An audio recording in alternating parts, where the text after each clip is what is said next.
Thank you for this day. Thank you for this meeting, this gathering. We thank you for all you provided.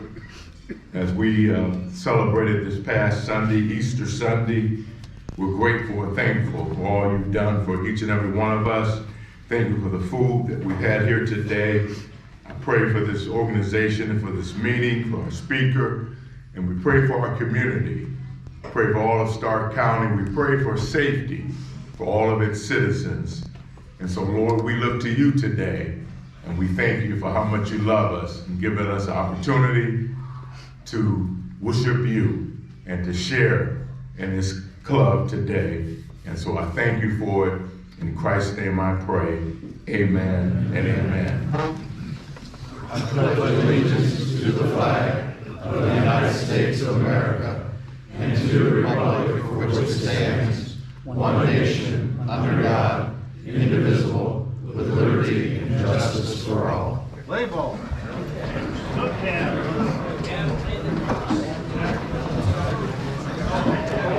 Okay, you may be seated and just continue eating or finishing your desserts. We are going to go ahead with our financial meeting, since this is our general meeting for the year. Our first order of business will be to hear from our secretary, Mr. Jim Lindensmith, and he will give the secretary's report. Jim? You got it? You got it? All right. Bless you. While he's making his way, please shut off all devices. And can we have this turned down just a hair? We're getting a little feedback. Thank you. Good morning, everyone. These figures I'm going to give you are from last week, up through last week. Our regular membership, we had 370 regular members and 57 new members this year, which is a total of 427. Last year at this time, we had 356 new members and 356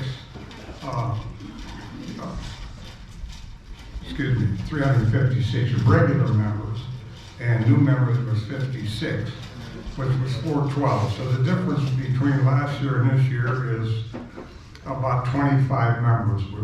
We're up 25 more than we were last year.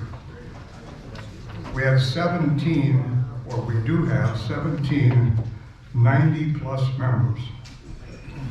We had 10 members. We had 10 members that died this past year, since we met the start of last year. And our average attendance this year is 185, and last year at this time it was 158. So we're up 20-some members, it looks like, from last year. So we are, I think, doing okay. If anybody has any questions, they can see me afterwards, and thank you so much. Okay.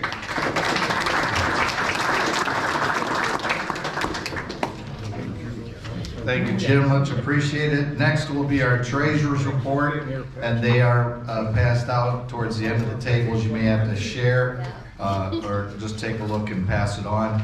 And for that, I'll introduce Tim or Richard. Tim? Come up.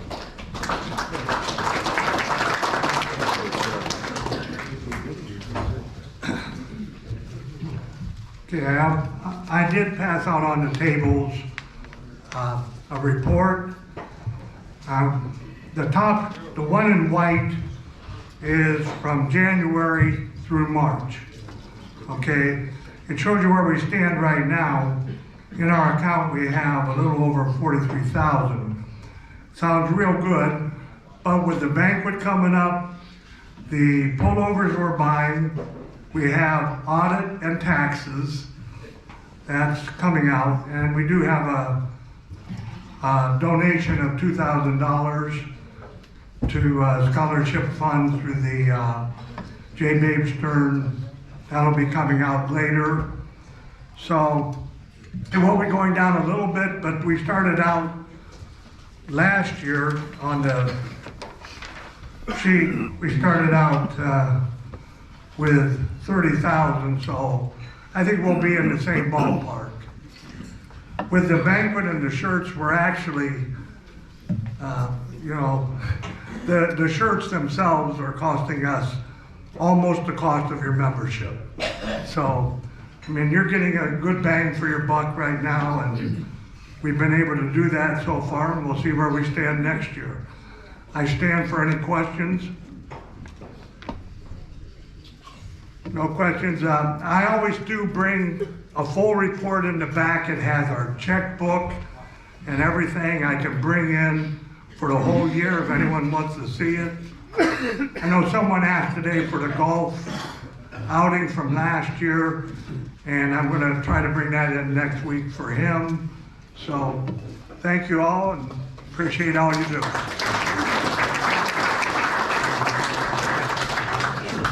Yes. Yes. Okay, we're going to have several of our trustees and all pass out ballots, and there should be pencils in the baskets at the end of the table. They're empty. Uh-oh. Maybe the pencils are coming with the ballots, I'm guessing. Is that right? I hope so. Okay. Just to reintroduce, in case you weren't here last week, and then I will take nominations from the floor. For president, we currently have Frank Salona. Frank, you want to stand up and just remain standing? For treasurer, Tim Richard, you just saw Tim up here. He's going to get the ballots. For vice president, Dennis Manzella. And I saw him. Yep, Dennis is here. Financial secretary, Wade Hostetler. Wade's going to be passing out ballots. He's in the blue shirt here. For secretary, Jim Lindensmith. And our appointed representative to the Pro Football Hall of Fame is R.J. Van Allman. We can take write-ins for any of those other than R.J. For directors, 2-year terms. We will be selecting 3 today. There are 9, and those being Jeff Berner. Jeff is way in the back. He sells you your tickets. T.J. Downing, right in front here with the Start Media. Al Mayfield. Doug Miller. Doug usually is up here. Randy Starr. Bill Costello in the back. Jim Evans. Jim's waving to you there. Nick Mazaka. Nick's right here. And Keith Peretta. And Keith, okay? And I appreciate all those people that are running, and good luck to everyone. As the ballots gets passed out, hopefully the pencils are coming with them. I don't think they have. They don't have them yet? Okay. We'll be getting them to you, or just borrow one. At this time, I would like to take any nominations from the floor for the officers. So any nominations for president, treasurer, vice president, secretary, or financial secretary? Do I hear any from the floor?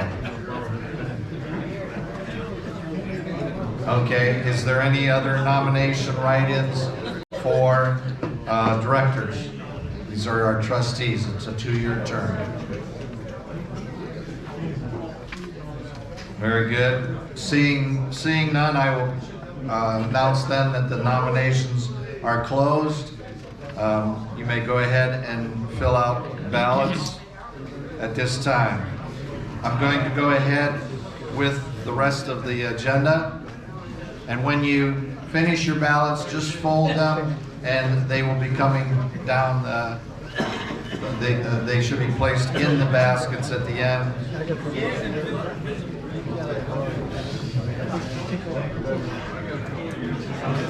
Do we have pencils coming forward?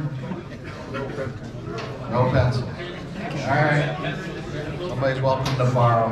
Well, you can do those throughout the meeting too. Okay. Introduction of our special guest today.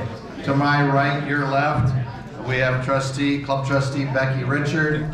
who's responsible for ministers the month of. Of course, you've already heard from Pastor Walter. We appreciate his partaking today with us. To my left, your right, our speaker, Dr. Keith Beckett. Next to Dr. Keith is a longtime friend of mine through coaching, diving person extraordinaire, Richard Blau. And his lovely wife is here in front of us too today, Joyce. And then on down, my two grandsons liked being here so much. The other time they had a Monday off school that they asked if they could come back. So Richard, Jared, and Ethan Duval on the very end. And then of course TJ Downing here in front with our Stark Media. Our corporate sponsors up here on both sides of me on the screens. AultCare's Primetime Health, Dr. Peter Ferguson, Wilkshire Golf Course, and Liberty Ford. We appreciate their support. Our annual club banquet. Tickets are on sale in the back, and they are for Monday, May the 15th. Keep in mind that is a golf outing day. We will not have the luncheon that day. It will be our last meeting of the year, and our banquet is that evening. So if you're going to the banquet, next Monday, the 17th of April, is the last date that you can get fitted for your quarter zips. They are available through next week. Sizing in the back of the back room. We have different sizes that you can try on. And remember that quarter zip will be yours for the taking when you attend the banquet. If you don't want to attend the banquet ticket, of course, is $40. You have your choice of pork chop or fish or steak. And I think there's maybe a chicken dish or vegetarian, a large salad. So that will be a good time that day. Our club members and illness, I'm sad to have to announce that a longtime Hall of Fame Luncheon Club member, Bob Matthews, passed away unexpectedly on April the 5th. Information about his burial will be at Billow's Funeral home website, and that's in Cuyahoga Falls. Bob was 73. Our raffle tickets today, 50/50s. It's only a single ticket, so get out your tickets and we'll pull that next. I already voted. Make one friend and you can go deep, shallow,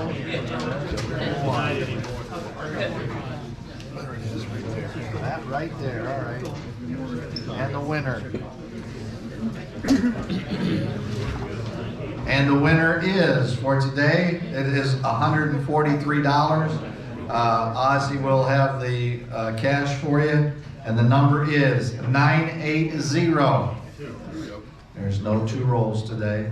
Last three digits, 514. 514. Who's got it? Over here, right there. Ozzy, can you see him there? Raise your hand again so he knows where you're at. Ozzy, over here? Yep. Thank you. Okay. All right. Somebody said it's like one of your reps. And yeah, we always take heat as officials. Okay, next week our speaker will be Ohio University head basketball coach, Jeff Bowles. And to introduce this week's speaker, it is my pleasure to have him come before us. The 2016 International Swimming Hall of Fame diving inductee for Masters Diving. That's down in Fort Lauderdale, Florida. They just went over and opened within the last 2 months. $47 million facility right there on the coast. All the yachts pull up to it, and it is gorgeous. It hasn't been redone since it was first opened back in the 60s. But I'm pleased to announce, Richard, come on up.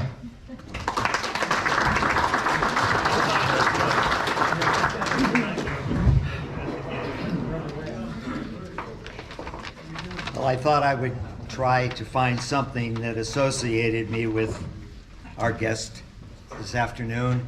And after going through about 100 of these, I found one that indicates I coached with him. I don't know how you get these gigs for a free lunch. Speak to a sea of people. If you make a mistake, all you can do is snicker because you're still polite. And it's actually, this will be 39 years that I've had an association with our guest, and I have never started speaking to him with this, Dr. Keith Beckett. It's always been Coach or Keith. But in any case, he is currently the COO for Executive Management Partners and the Director of Advertisement, Communications, and Strategic Initiatives for Medina Christian Academy. Prior to these roles, Beckett served as the Director of Physical Education, Athletics, and Recreation for 16 years, and head men's and women's swimming coach for 19 years, and a full professor of physical education at the College of Wooster for 30 years.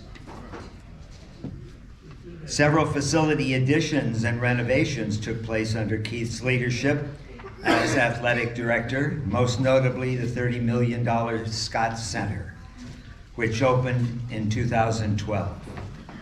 Keith has served as consultant in a variety of capacities throughout his professional career. Notably, he traveled to Cairo, Egypt as the consultant for the American University in Cairo, advising officials from the university on physical education and athletic programming and facility operations.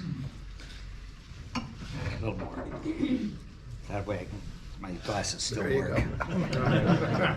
In Keith's 16 years as Director of Athletics at the College of Wooster, thrived in every aspect.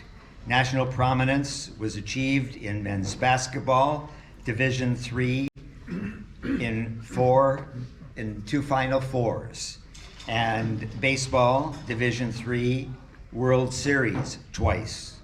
Swimming and diving, men's lacrosse, track and field, and football also made their mark in NCAA championships. Numerous, and I hate when we have letters without what they mean, the North Coast Athletic Conference. You always know what NCAA is. Team championships were won. 10 Fighting Scots were awarded prestigious NCAA postgraduate scholarships. 32 Scots named as, and this is Capital One All-American Athletic or Academics, and Wooster had 1 NCAA woman as a year finalist. Dr. Beckett has set standards for innovation in many areas. Under his leadership, Wooster became one of the first NCAA Division III institutions to establish an administration position committed to diversity and inclusion, and has had a departmental committee created to cover that. Other significant achievements under Dr. Beckett's watch include authoring of NCAA Ethnic Minorities and Women's International Grant, as well as an NCAA Strategic Alliance Matching Grant. He also collaborated with the Development Office and the W Association leadership on a number of revenue-generating initiatives, including establishment of the Fighting Scots Fund to ensure equitable support for all students and varsity programs. From 1984 through 2003, Keith developed the Fighting Scots swimming program into one of the best in Division III. During his 19-year run as coach, the program collectively turned in a remarkable 253 to 73 and 1 tie record. He has guided the programs to 16 top 10 finishes at the NCAA championships. His student athletes earned 182 All-American certificates during his tenure, while claiming a national championship in the 50 freestyle. The Scots have also logged 12 runner-ups in finishes at NCAA championships. Dr. Beckett has been the director of numerous NCAA championships and served as meet coordinator, that's March Madness in swimming, for the championships. In addition, Keith has served as a host for many NCAA post-seasonal tournaments, managing all planning and operational aspects of the event. He is a member of the NCAA Rules and Championship Committee, including the chair in 2001 and 2. In the summer of 2021, Keith served as deck logistics chair for the U.S. Olympic swimming trials and will do so again in 2024. Very prestigious. And he has been the meet coordinator director for the AAU Junior Olympics in the sport of swimming in 2022 and will again have that position this year. He has authored numerous publications and research articles on a variety of topics in sport, leadership, operative, administration, team effectiveness, and human performance.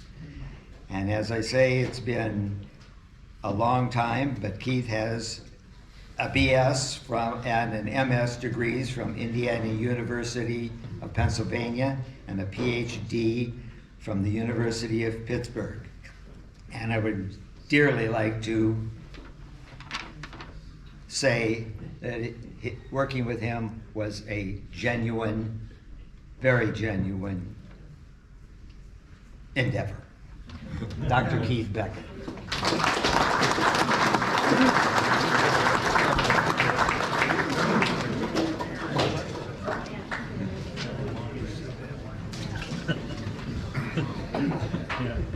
And I know you'll need to adjust, so.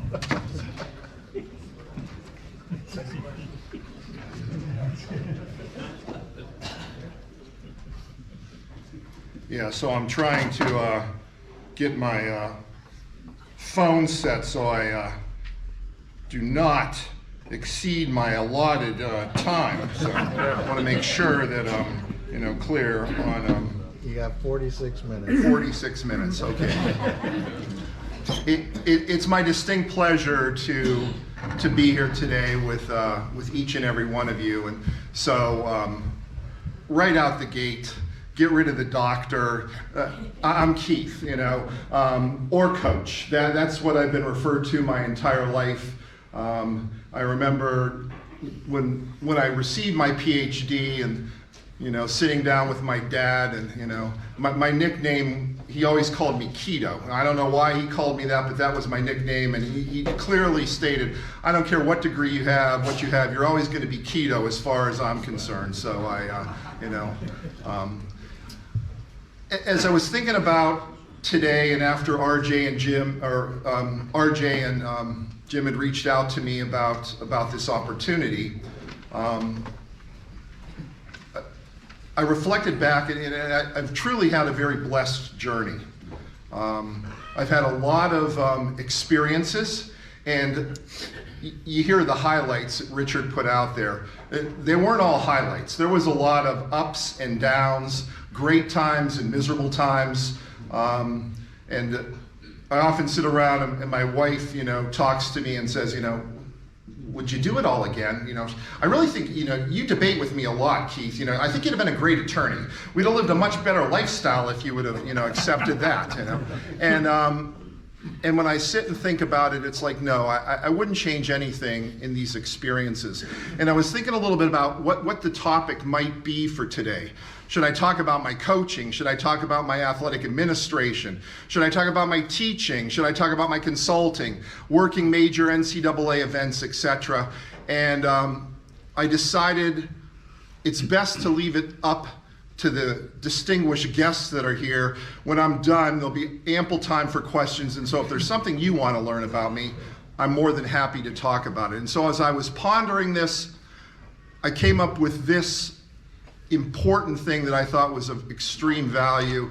And so I'm going to talk to you a little bit today about lessons along the way. I've been doing this for 40-ish years, and every single day I learn something new.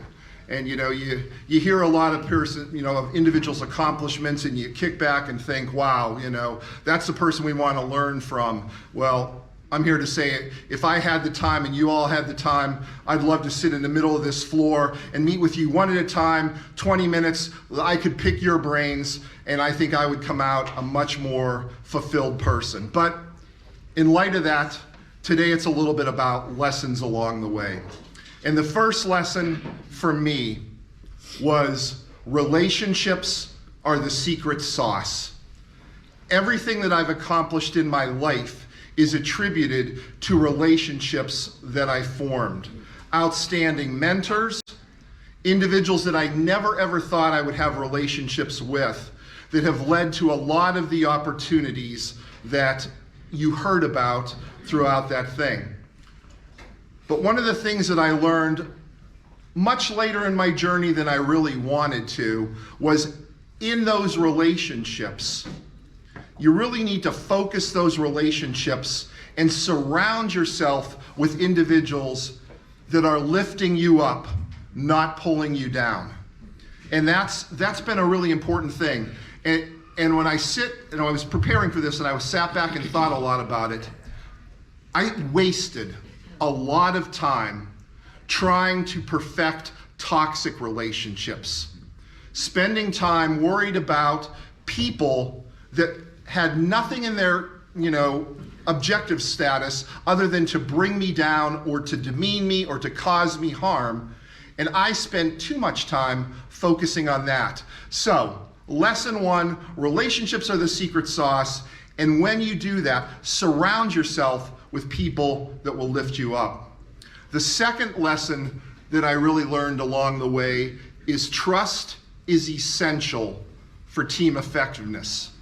And if you think about it, coach, player, student, teacher, boss, employee, friend, husband, wife, all along the way, trust is absolutely paramount in regards to those things.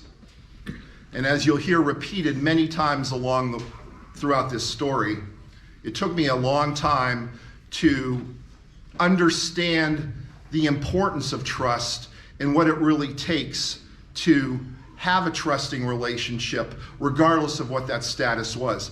I had a wonderful opportunity many years back to go on a research sabbatical, and I toured the country meeting with athletic administrators and other folks across the country talking about their leadership styles. And I had some time that I spent at the United States Naval Academy. And a gentleman that I spent time with down there was a guy by the name of Dr. Joe Thomas. And he was the director of their Leadership Institute, the Stockdale Leadership Institute. And we went through all the formal conversations and whatever, and then finally I got to the chance that I got to ask him some questions. And I was talking to him a little bit about it, and I said, what's the biggest thing, Doc? What really counts? What are these cadets all about? What's it all about? And he said, Keith, the greatest thing that we inspire here is trust.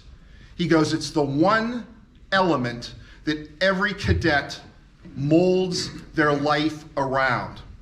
He's there a lot of these times, they're life and death situations. They're in combat, they're in battle.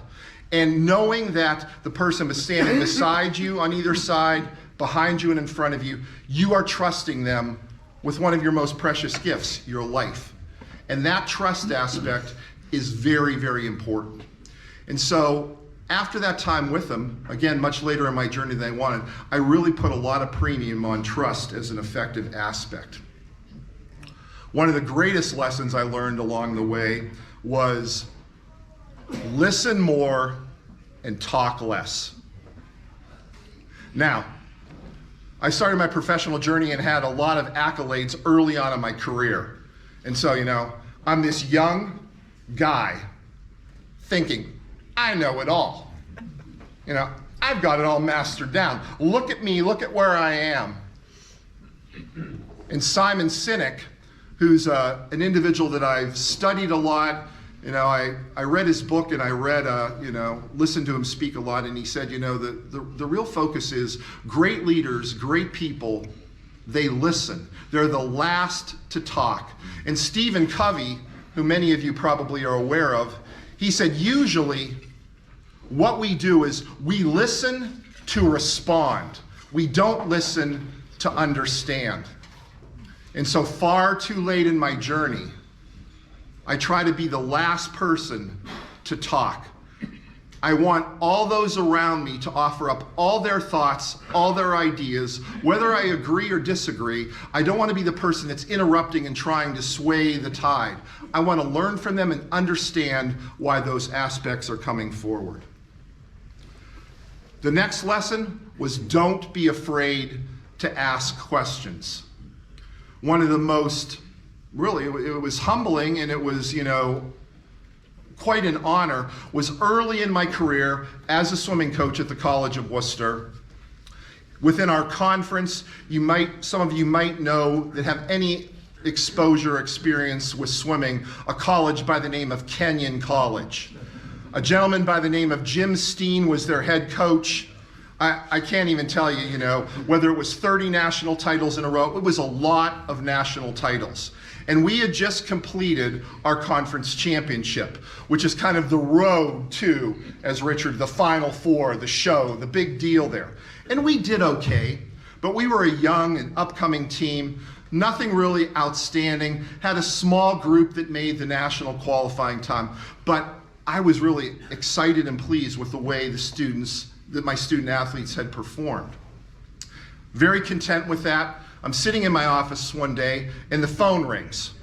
And Jim has this raspy voice. Keith, this is Jim. And I'm like, Coach Steen? He goes, yeah, this is Coach Steen. And I'm like, what is Coach Steen calling me for? I'm the guy that calls Coach Steen. I'm the guy that wants to, walk behind him and just, absorb everything possible. He spent over an hour talking with me about how we had prepared for that championship because he was so amazed at what we achieved. His team crushed us. They were far beyond anything that we achieved, and he was getting ready to go on and win who knows what number national championship. But here was this guy asking me questions. And it was right at that point that I realized asking questions is a very valuable thing. And from that point forward, I always took time to ask questions. And the things that I learned from my athletes, from my employees, from my friends was amazing. This next one is a guy that, has a PhD. Might sound a little bizarre, but the lesson I learned is don't let school get in the way of your education. I spent a lot of time with great professors, reading textbooks, learning all these theories, and hearing a lot of stuff. And did I learn a lot of stuff? Sure I did. But you know where I learned a lot more? I learned a lot more having conversations with individuals, sitting back and observing. It was the true PhD of my life was not at the University of Pittsburgh.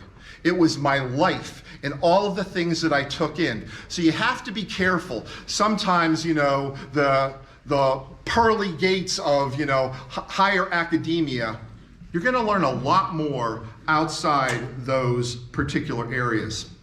I try to read a lot, and I never read in my youth. And when I was in college, I read only what I had to read. And afterwards, all of a sudden it was like, now I can pick some things that I want to really focus on and learn a little bit about. Well, I read this book, Will It Make the Boat Go Faster, by Ben Davis Hunt. He was the Olympic captain of the 8-man rowing team for Britain.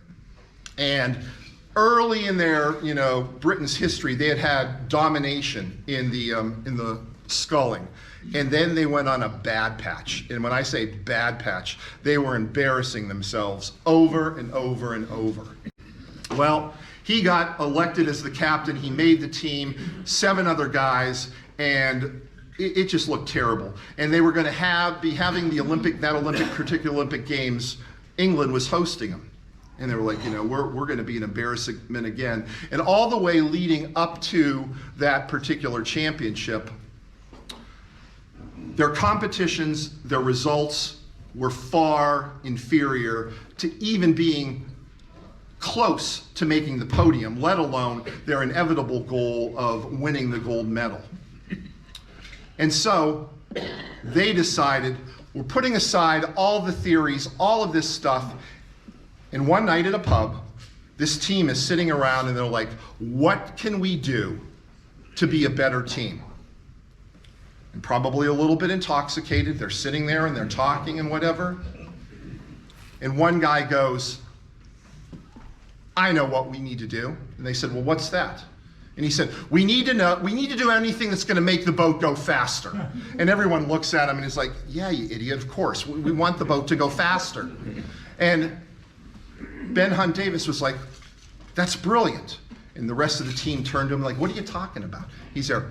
Every decision we're going to make from now until race day at the Olympics, we're going to work with one simple philosophy. Is what we're doing, going on race day, going to make the boat go faster? And so the next day, they finished their training. Come on, let's head to the pub. He looked at him, he said, will that make the boat go faster? And the guys are like, no. So they didn't go to the pub. The next day was early morning, kind of bad weather. We'll just skip our training today. Will that make the boat go faster? No. And everything they did from that point on until the Olympic Games was based on that simple question, that simple solution. Hit the punchline. The British team went on as a major underdog to win the gold medal based on that secret thing. So it ties a little bit into, it's not always about school, but it's about the education and the things that you learn along the way. Next lesson I learned along the way was they truly were the greatest generation. They truly were the greatest generation. My father was part of the greatest generation. My father served in the Navy during the Second World War. He was on a destroyer, the USS Morrison 560 DD. Their ship was hit by 4 kamikazes and sunk in the Battle of Okinawa. They had 340 men on the ship. 150 were lost that day and went down with the ship.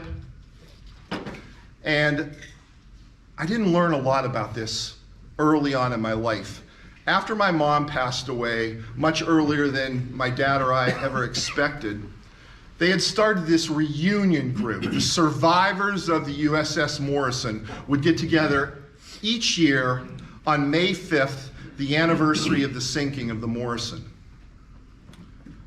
And so I'm trying to support Dad, and like, hey, do you want me to go along? And he was like, yeah, come along.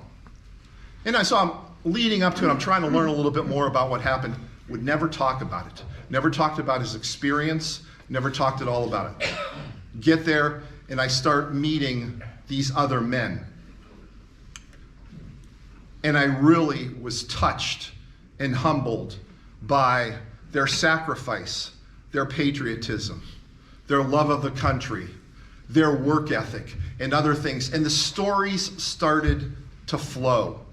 And what really, really moved me was a lot of these guys, when they were on that ship, They were 17, 18, 19-year-old boys, but they were out there doing those sorts of things.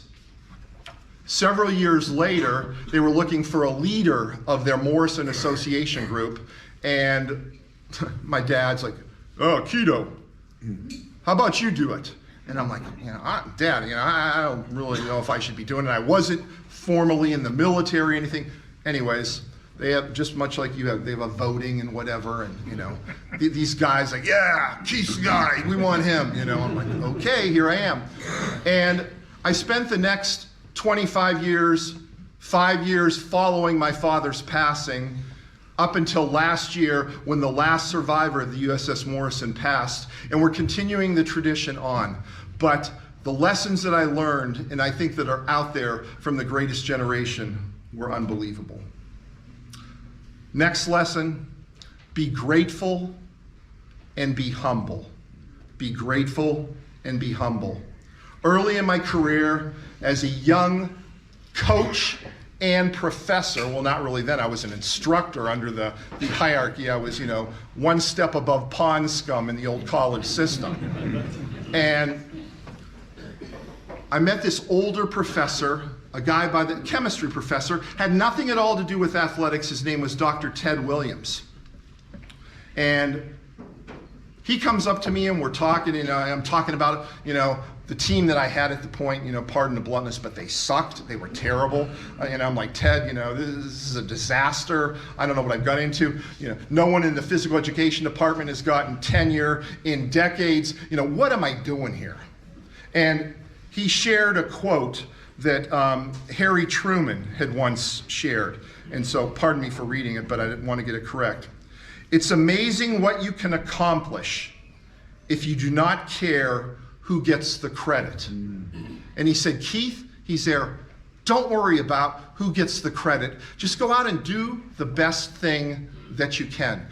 I was grateful for Ted's advice, and it's really guided me along the way. Second aspect under that is a colleague and a friend. One day at a luncheon we were sitting around, and she was talking to me a little bit about, her day, and she said, "I get up in the morning and I do this and that, and then before I, shower and get ready for work, I do my gratitude journal." And I'm like, "What is your gratitude journal?" And she said, "It's a time that I sit back and just, reflect on the things that I'm grateful for." I said, "Wow." And I said, "Like what?" She goes, "Keith, it depends." She said, "Someday it's something very significant. Our team won a big event, or I achieved a grant. And some days it's simply the sky's blue, the sun's out, and I'm standing on 2 feet upright." And I was like, wow. And now for over a decade, every single day, I spend time with my gratitude journal. And it aligns a lot personally with my faith. And as part of my daily devotion, I spend time doing that. And wrapping that one up, there's only a few more, don't worry, we're getting to your questions here momentarily. A great Sioux warrior by the name of Tecumseh wrote this, and I thought it was very, very important, and I've shared it with many friends and colleagues. "When you rise in the morning, give thanks for your life, the light, your strength. Give thanks for your food and the joy of living. If you see no reason to give thanks, the fault lies in yourself." And that really hit home. There is always something to be thankful for. Next one was, in order to be better, you've got to put the work in. It's a journey. It takes time. Our purpose is greater than the challenges that you face. And Richard had mentioned about a national championship that we won with one of our swimmers. Well, I'm going to fast forward a year before that. We are at Emory University. They are hosting the NCAA Division III Swimming and Diving National Championships. Emory University has the defending national champion. It was a woman. She was the defending national champion. And we have someone, a young lady by the name of Brooke Henderson, who said, "Coach, I'm going to win a national championship in my career here for you. I'm going to do this for you. She qualified. She was one of the top 8 seeds. You swim a preliminary to advance to the evening finals. She advanced into the evening finals as the number 3 seed going into that championships. And the 50's fast. It's down and back, over in 20 plus seconds. Goes very, very quick. It's kind of like the excitement of the 100-meter dash in track and field. It's the one people get, they get jacked up because it's over quick. And the crowd can scream the entire time and not have to wait for one of the longer races. Well, they take off and Brooke gets a great start. And at the turn, they come over together, their feet hit the wall, but Brooke's feet hit just a little bit earlier. And I'm like, Brooke is gonna do this. And they're stroke for stroke for stroke for stroke, and into the wall they come. And obviously, I'm the coach, and I'm like, she did it, And I'm sure the Emory coach was like, to his swimmer, she did it. And we both look up to the electronic scoreboard, and it's black. Nothing is up there. And everyone's like, what happened, what happened? Well, they have this wonderful system of backup. They have a plunger system that's tied to the electronic aspect that people can push the button to, so that if the pad in the wall doesn't make the connection, the plunger system didn't work. Then they move to stopwatches. Of course, they go into a, Jim and RJ can attest as officials. They go into, this back secret room where nobody's, privy to what's going on, and they're looking at each other's watches. And then the officials at the end of the pool, also make their calls. And I'm standing there, and everyone around me is like, Brooke won. And all of a sudden, the guy that's doing the job that I do at many meet championships now, the meet coordinator, comes walking over to me and goes, Keith, it was a great race. Brooke got second place. And I'm like, what do you mean she got second place? Of course, I'm a little agitated. I want to see the evidence. I want to see all this. There's no evidence to share. It was determined that Brooke got second place. Obviously, Brooke was devastated. I was devastated. If there was a blessing, Brooke was a junior, and she had one more year to go. But for an athlete to rise up from something like that is near impossible. To this day, I'd still like to see the results of the back row. I really would. But the decision was made, and Brooke and I sat down, many long meetings afterwards. She was ready to throw the towel in. And I just said, Brooke, what are you prepared to do? What are you willing to do to achieve this? And without a lot of the things that transpired in the year forward, fast forward to Notre Dame University, her senior year, Brooke wins the national championship, becomes the second woman in history in Division III at the time to break the 24-second barrier. And that doesn't mean a lot to you, but it was a big deal, and we achieved that. Next thing, don't hesitate when you should act. One of the most frustrating things for me in academia as an administrator is everything and anything, we're going to form a committee that's going to report to another committee, that's going to be assessed by another committee, and then they're going to come back to this next committee. It was maddening for me. It was maddening. Had a great president, a gentleman by the name of Grant Cornwell, later in my career. Grant, he wanted the opinions and the advice of many, but he was an action guy. And we were getting ready to build this $30 million Scots Center, 220,000 square foot building. And even though I was out of coaching, our swimming pool, again, pardon the bluntness here, our swimming pool sucked. It was terrible. I remember when I was hired in 1984, and this is 2012, and I was hired in 1984, I remember meeting with our athletic director. He said, Keith, he's there, you're gonna have this state-of-the-art facility. Within 4 years, you're gonna have this beautiful facility. Well, here we're, 40 years, or 30 years later, and we still have this thing, which is absolutely a disgrace. And he comes up to me and he's like, Keith, he's there, we gotta act. And I'm like, well, Grant, what do you mean we gotta act? There's still no information about this new natatorium, this new swimming pool. He's like, Keith, he said, there's times you have to act. We can progress and we can push this thing forward, but we have to act right now. And we did. And now our facility is still the same facility that I swam in with many that I coached in with many renovations. But sometimes you have to act. There has to be a time when you act. Next one's a quick one, True success comes from serving others. And I truly believe that. I like to think that most people that I work with would consider me a servant leader, a servant individual. But while it's okay and important to be a servant leader, it's also okay to be selfish a little bit and care about yourself in that servant leadership. 4 kids, all were athletes on various levels. I missed way too much of their performances, their championships. It was much later in my life than it should have been that I decided to be a little bit selfish. I needed to also prioritize them beyond the job. And the last one is learn to love and trust the process.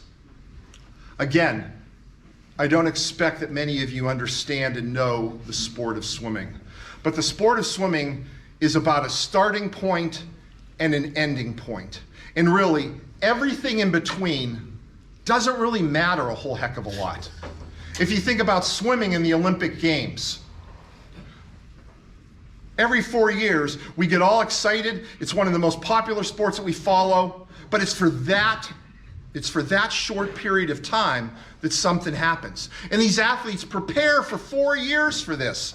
Well, in collegiate swimming, you prepare for the end championship, whether it's the national championship or the conference championship. You start in August and you train all the way till the championships in March.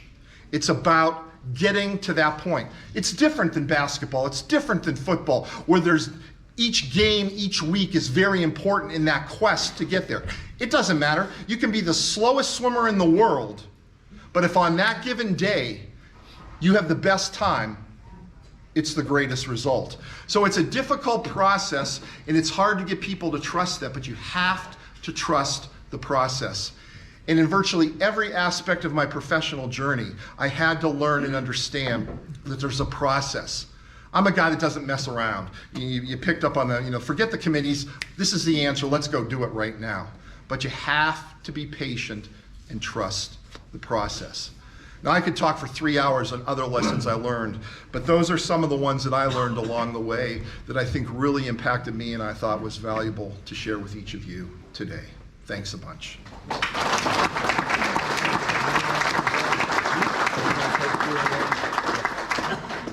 I've been instructed I'm not allowed to sit down or drink iced tea until I open it up for Q&A, so. Yes? Have kids changed? Unbelievably so. And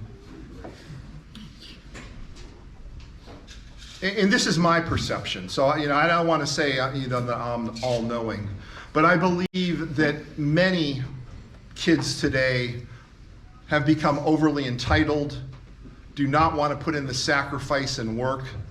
I sadly feel that there's been a disregard a lot for our history, all aspects, good and bad of our history, that have put us there. So I believe they've changed tremendously.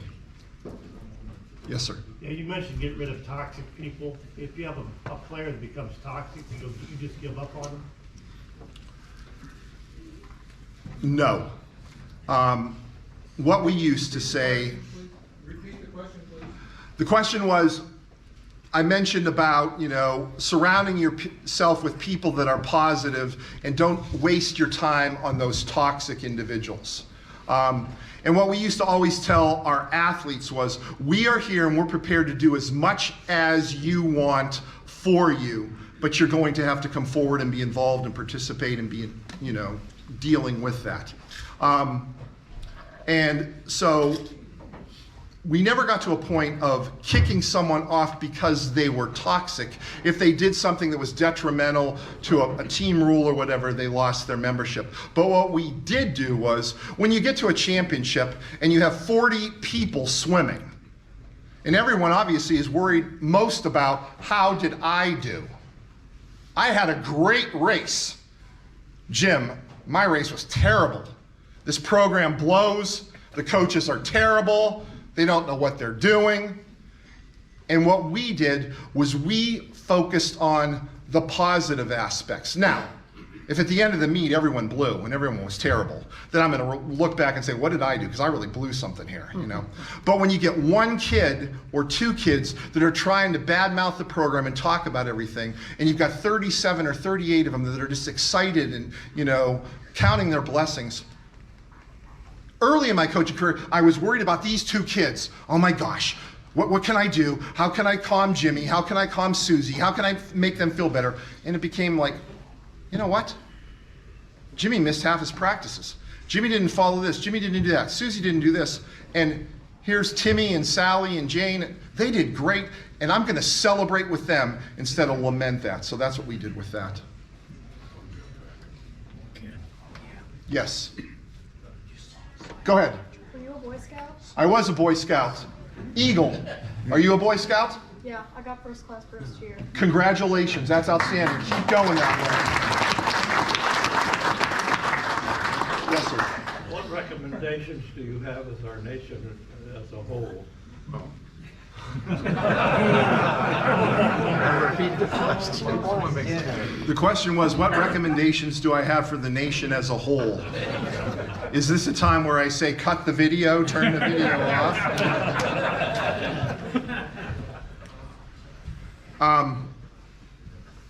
My recommendations might be very different than a lot of people. I'm a man of faith.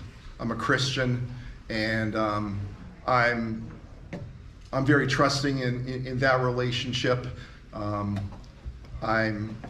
If you haven't picked up on it, and you know, no disrespect to anyone that's not, you know, I'm much more conservative in my beliefs, and for our nation as a whole, I would go back to one of my points: listen more and talk less. Because if we took a little bit of time to stop and listen to what everybody's talking about, instead of listening for 4 seconds and being ready to respond and debate and whatever, we might get somewhere. I think we should go back and spend a little bit of time, you know, in our own history, looking at, you know, the good and the bad things that we did and learn from those things. And, you know, I take a lot of my guidance from the greatest generation. So it's safe, I think, what I put down there, but that's what my heart's at. And with that, oh yes, sir. Did your kids get involved with community service to give back, and did that help them with their development? And if they did that kind of with the College of Wooster? 100%. We did a variety of things, both within the team for service, and then on the collegiate situation, there's a group called SAC. It's a Student Athlete Athletic Committee or Council, and we did a whole array of things of giving back, and the laundry list is very long, but each particular team had those sorts of things, and we tried to, you know, instill a pride in regards to giving back to others in the end. So, my daughter was a swimmer in college, and she was involved in that. I think that's what helped her develop to be the person that she is today. I was glad that she went on to swimming college. Yeah, I mean, a lot of the things, I mean, as a student, as an athlete, that you learn aren't in the classroom or aren't in that particular athletic venue, but it's the people around you and the other things that you do. So that's great. Thank you for coming today, and thank you for your service. Thanks. Yes. Since you are at the level of serving for our Olympics and the sport of swimming, can you share a story, maybe a favorite story of yours concerning your committee work or an interaction that you may have had with an Olympian or non-Olympian along the way? I'll share two very quick ones. The Olympic trials and the preparation for the Olympic Games, where our team is selected, obviously those events used to take place in established natatoriums. So I think about C.T. Brannan, you know. Olympic trials could be in that pool because there's a pool in the ground, it's already built, etc. It was probably 96. They decided there's lots and lots of people that want to be involved and see this, but you don't have a venue that can hold 30,000 people. No swimming pool, no high school, no college has, spectator gallery at their swimming pool for 30,000. And so they decided, what we're going to do is we're going to build a temporary swimming pool in a large athletic arena or convention center. The last Olympics were in Omaha, Nebraska, and the Olympic the Olympic trial championships took place in the convention center, and they built a swimming pool in the convention center. Now it's built above ground, but you have no idea that it looks like it's built above ground. And if I had access, I'd put it up there. But what was interesting to me, and it was mind-blowing because I was there most of the summer as we prepared for it, I walked into this place which had seating for I think 19,000 people, and the night before I got there, they just had hosted a basketball tournament there, and I'm standing on this hardwood floor, and I'm like, we're less than a month away for the United States swimmers, what will be the greatest swimming championship for them en route to the Olympic Games. And they're gonna have this, and there's a wood gym floor I'm standing on. How in the heck is this gonna happen? And so the behind the scenes transformation of how it was built, and I have the whole photo record along the way. And even from the beginning, it was like, there's no way this is gonna crash and burn. No way this is gonna happen. It transformed. In California, they built a pool for the Olympic trials at Long Beach in a parking lot with temporary bleachers. If you walked in and were sitting there, you would think, I'm in one of the greatest aquatic venues in the world. It was temporary. The trials ended. 3 days later, it was gone, and you could have played basketball on the gym floor. So that was kind of very, very, interesting to me. But from a more personal standpoint, the athletes, they're a rare breed, and every one of them, if you think Michael Phelps, some argue the greatest athlete ever, and I think many of us would disagree with that in a lot of ways, even me, but his achievements, bar none. Compared to Katie Ledecky, who's the greatest women distance swimmer in the world right now. Their personalities are so different. And one of the things that you are educated on along the way is, you gotta do this because Michael wants it like this. Don't do anything different. That'll mess up Michael. And we want Michael to be at the Olympic Games because we know he's probably gonna win the gold medal. We don't want him to screw up and not get there. And Katie, hey, you can do whatever. But at this past Olympic Games, we were still in the end of the COVID pandemic, and still lots of concerns and questions and all these safety precautions and whatever, and you need to do this and you need to do that and whatever. But the athletes were great in their relationship and their interaction. They brought swimming alive to the fans. I remember this one little kid, great sprint freestyler for the Olympic team. He was tatted all up, and he had like a lion here and this, that one, and he was going to make the Olympic team for our sprinting end of things and potentially be a gold medalist. Well, it was the night after he'd raced and he qualified for the team, and they're coming back from their race and they're walking back towards the locker room, and NBC Sports is there. And with NBC Sports, it's like you have 14.2 seconds to do this, not 14.5, that's it. And they've given the athletes all these guidance. You're gonna walk this way, follow this line, don't deviate, don't talk to the fans. Well, this guy, who's all tatted up and just made the Olympic team, comes walking down, and this little kid is sitting in the front row, and he stands up and he rips his shirt off. And he has drawn, whoever, it was amazing.